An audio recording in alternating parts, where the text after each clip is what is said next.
আমাদের নির্বাচনের প্রস্তুতি মাশাআল্লাহ খুবই ভালো। সব বাহিনীগুলি কিন্তু তাদের প্রশিক্ষণ চালিয়ে যাচ্ছে এবং আমরাও আমিও খোদা আমরা ডিসিশন শুধু আমরা বিভিন্ন বাহিনী ওখানে যাব তাদের প্রশিক্ষণগুলি কীরকম হচ্ছে ওইটার মানটা দেখার জন্য, এবং আমরা আশা করছি জানুয়ারির ভিতরে আমাদের প্রশিক্ষণ সমাপ্ত হবে। শুধু সুস্থ না, ক্রেডিবল একটা নির্বাচন, উৎসব মুখর একটা নির্বাচন, এটার জন্য যত ধরনের প্রস্তুতি দরকার সব কিছুই নিচ্ছে। বাট সব কিছুর প্রস্তুতির জন্যই কিন্তু একটা প্রশিক্ষণ দরকার পড়ে। প্রশিক্ষণটা হলো সব কিছু মেইন। আপনি এই ধরেন এমএ পাস করছেন, এটা কি প্রশিক্ষণের মাধ্যমে গেছে না? আপনারা তো সার্টিফিকেট দিয়ে দেবেন নাকি একবারে স্কুলে গেলে? প্রশিক্ষণ দিয়ে পরীক্ষা দিবেন, পাস করলে সার্টিফিকেট পাবেন।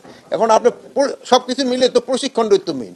যেমন এই ছোটোকালে যেসব মাঠ থেকে ভাত পাক শিখছেন, ওই মার কাছে বসে রয়েছেন তরকারি পাক শিখছেন, ওইরকম তো প্রশিক্ষণ। এটা সব করে কিন্তু একটা প্রশিক্ষণ। প্রশিক্ষণ কিন্তু একটা ছোট একটা জিনিসটা, একটা শব্দ না, এটা একটা বিরাট বড় একটা এরিয়া। বডি ক্যামেরা ইলেকশনের সময় থাকবে। ইলেকট্রিসিটির ক্ষেত্রে বলছি যে প্রতিটা কেন্দ্রে যেন ইলেকট্রিসিটির ব্যবস্থা থাকে। যদি কোনো কেন্দ্রে না থাকে, আপনারা জানেন যে এইবার ভোটার কিন্তু 7:30 থেকে 4:30 পর্যন্ত, আগে হতো 8টা থেকে 4টা পর্যন্ত, আধা ঘন্টা বেড়ে গেছে। আর এই সময় সূর্যের আলো পরেও কিন্তু আমাদের ভোট গণনা তো করতে হবে। এই জন্য যেই এলাকায় ইলেকট্রিসিটি না থাকে ওই এলাকায় অল্টারনেটিভ কি লাইটিংয়ের ব্যবস্থা করা যায়।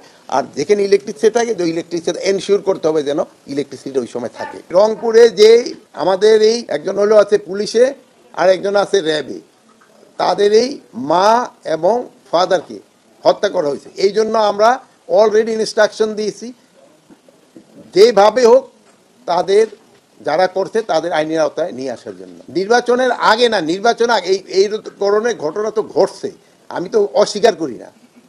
আর নির্বাচনের আগে যে এইগুলি সব বন্ধ হয়ে যাবে তাও আমি বলতে পারি না।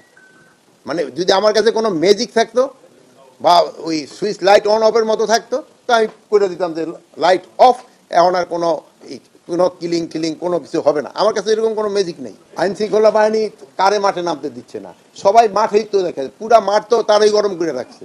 সব বাহিনী সবাই আছে। এখন কে কি বলে তা তো না। অনেক আছে যে ঘরের থেকে বাইর হইতে চায় না, বলতে ভাই আমি বাইর হইতে পারতেছি না, কিন্তু তার হলো শরীরের অবস্থা এরকম, গেলে ঠান্ডা লাগবে, সে এই জন্যই বাইরে হইতে চায় না। এখন সে তো ঘরের ভিতরে আইয়া কমফোর্টেবল, বাইরে গেলেই তো আমার ঠান্ডা লাগবো, সর্দি কাশি হইতে পারে, সেই জন্য বাইরে হয় না। তো তাকে আমরা না করছি না।